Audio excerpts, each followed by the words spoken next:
Hello बच्चों, चलिए प्रश्न को देखते हैं। प्रश्न है, आकृति में ए डी त्रिभुज एबीसी की एक माध्यिका है तथा ए एम लंब है बी सी। सिद्ध कीजिए कि ए सी का वर्ग योग ए बी का वर्ग बराबर 2 ए डी का वर्ग योग 1/2 बी सी का वर्ग।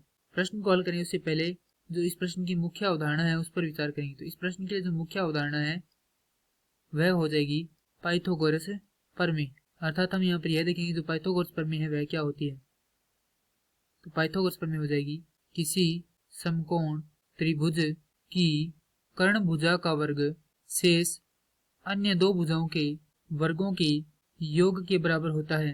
अर्थात कर्ण का वर्ग बराबर आधार का वर्ग योग लंब का वर्ग। अब त्रिभुज है हमारे पास ए बी सी, तो यह ए बिंदु है, यह बी है और यह सी है।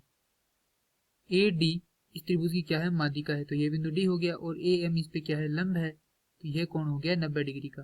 और यह भी कितने का होगा, 90 डिग्री का। अर्थात ये जो त्रिभुज है हमें किस प्रकार के प्राप्त हो रहे हैं, समकोण त्रिभुज प्राप्त हो रहे हैं।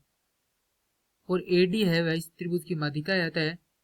बी डी बराबर है डी सी बराबर है 1/2 बी सी के, क्योंकि ए डी क्या है, माध्यिका है। तो सर्वप्रथम लिखेंगे त्रिभुज ए एम डी से। यदि त्रिभुज ए एम डी में यदि हम पाइथागोरस प्रमेय लगाते हैं तो हमें प्राप्त होता है यह जो समकोण है उसकी सम्मुख भुजा है एडी। एडी क्या होगा, इसका कर्ण होगा। तो एडी का वर्ग बराबर है ए एम का वर्ग योग डी एम का वर्ग। यहाँ से ए एम का मान निकालेंगे तो ए एम के वर्ग का मान हो जाएगा ए डी का वर्ग घटाव डी एम का वर्ग। इसी प्रकार त्रिभुज ए एम सी में, इस त्रिभुज में समकोण की सम्मुख भुजा होगी ए सी, तो यहाँ पर ए सी का वर्ग बराबर है ए एम का वर्ग योग सी एम का वर्ग। यह समीकरण 1 है और यह समीकरण हो जाएगी 2। अब त्रिभुज ए एम बी में, यदि त्रिभुज ए एम बी में देखें तो हमें प्राप्त होगा ए बी, यहाँ पर कर्ण बराबर ए एम का वर्ग योग बी एम का वर्ग। यह प्राप्त होगी समीकरण संख्या 3। अब क्या करेंगे, समीकरण 2 व 3 को जोड़ देंगे। समीकरण 2 जोड़ 3 से जोड़ेंगे तो हमें प्राप्त होगा ए सी का वर्ग योग ए बी का वर्ग बराबर 2 ए एम का वर्ग योग सी एम का वर्ग योग बी एम का वर्ग।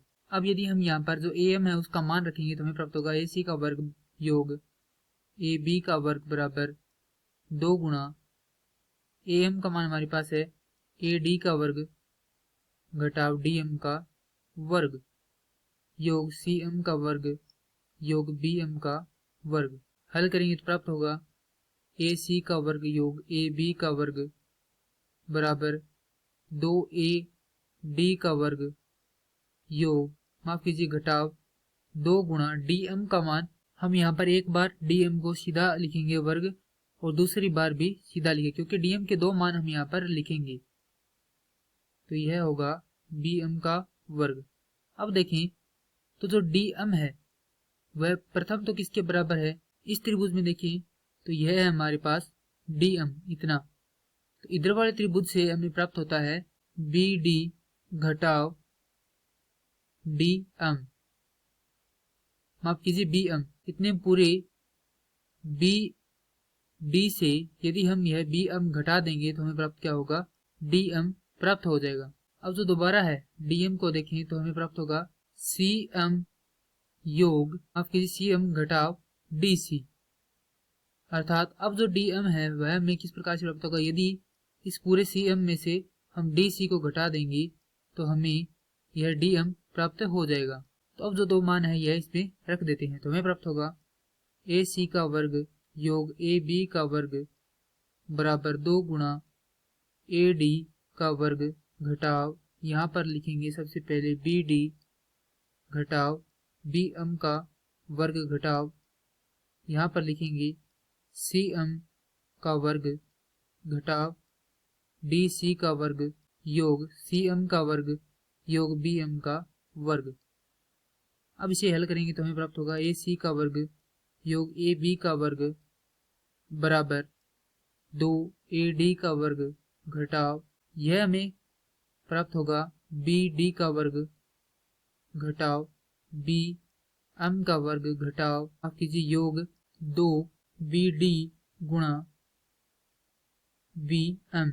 इसे हल करेंगे प्राप्त होगा ऋणात्मक सी एम का वर्ग, माफ कीजिए यहाँ पर यह क्या है, संपूर्ण का वर्ग है, तो सी एम का वर्ग घटाव डी सी का वर्ग योग 2 गुणा सी एम गुणा डी सी योग सी एम का वर्ग योग बी एम का वर्ग। तो यहाँ से बी एम से यह बी एम का वर्ग कट जाएगा, सी एम के वर्ग से सी एम का वर्ग कट जाएगा। अब हमें यह समीकरण प्राप्त होती है, तो यहाँ से लिखेंगे ए सी का वर्ग योग ए बी का वर्ग बराबर 2 ए डी का वर्ग।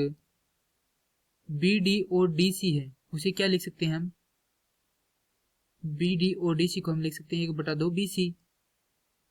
तो यह हो जाएगा घटाव बी सी बटा 2 का वर्ग घटाव बी सी बटा 2 का वर्ग योग 2 गुणा बी डी को क्या लिख रहे हैं, बी सी बटा 2, तो बी सी बटा 2 बी एम योग 2 गुणा डी सी को लिख रहे हैं बी सी बटा 2 और यहाँ पर बच जाएगा सी एम।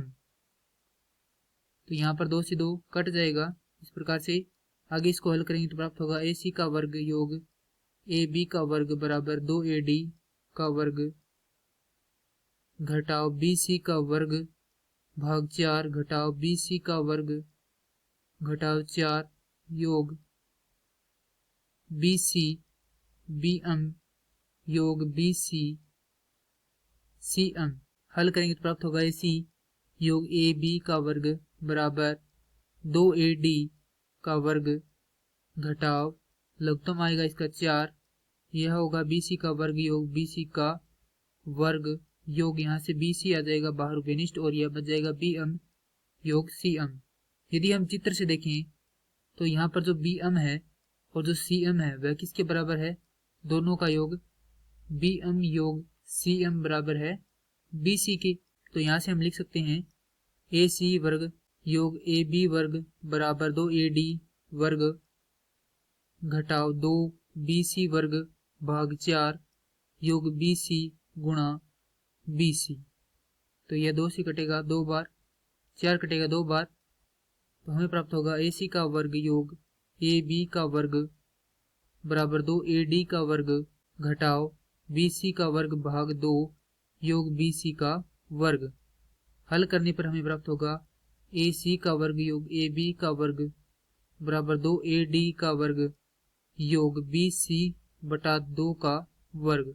और प्रश्न में हमसे ये सिद्ध करने को कहा गया था ए सी का वर्ग योग ए बी का वर्ग, तो हमने यहाँ पर ज्ञात किया ए सी का वर्ग योग ए बी का वर्ग, उसके बाद है 2 ए डी का वर्ग योग 1/2 बी सी का वर्ग, तो 2 ए डी का वर्ग और उसके बाद है 1/2 बी सी का वर्ग। तो हमने यहाँ पर यह सिद्ध कर दिया है। मैं आशा करता हूँ कि यह प्रश्न आपको समझ में आया होगा। धन्यवाद।